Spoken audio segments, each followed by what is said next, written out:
Cheque bounce ആവുക. നിങ്ങളുടെ ഒരു സുഹൃത്ത് നിങ്ങൾക്കൊരു ചെക്ക് തരികയും അതായത് ബാങ്കിൽ നിങ്ങൾ പ്രസൻറ്റ് ചെയ്തപ്പോൾ ഫണ്ട്സ് ഇൻസഫിഷ്യൻ്റ് എന്നോ അക്കൗണ്ട് ക്ലോസ്ഡ് എന്നോ പേയ്മെൻറ്റ് സ്റ്റോപ്പ്ഡ് എന്നോ റെഫർ ടു എ ഡ്രോയർ തുടങ്ങിയ ഏതെങ്കിലും കാരണത്താൽ ചെക്ക് ഡിസോണർ ആവുകയോ റിട്ടേൺ ആവുകയോ ചെയ്തു, അല്ലെങ്കിൽ മടങ്ങുകയോ ചെയ്തു.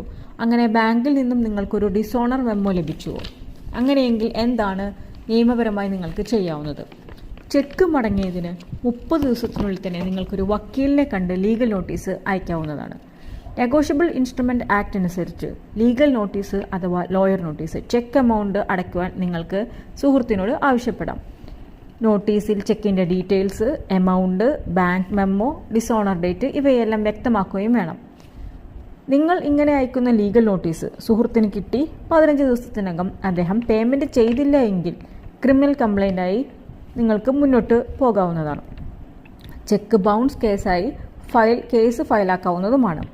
ഒറിജിനൽ ചെക്ക്, ബാങ്കിൽ നിന്നുള്ള ഡിസോണർ മെമ്മോ, ലീഗൽ നോട്ടീസിൻ്റെ copy, postal receipt, reply notice എന്തെങ്കിലും അയച്ചിട്ടുണ്ടെങ്കിൽ അതും നിങ്ങൾ സൂക്ഷിച്ചു വെക്കണം. അതായത് 30 ദിവസത്തിനുള്ളിൽ ലീഗൽ നോട്ടീസും 15 ദിവസത്തിനുള്ളിൽ പേയ്മെൻ്റ് ഒന്നും ലഭിച്ചില്ല എങ്കിൽ സമയപരിധി നഷ്ടപ്പെടാതെ തന്നെ കേസ് കോടതിയിൽ ഫയലാക്കാവുന്നതാണ്.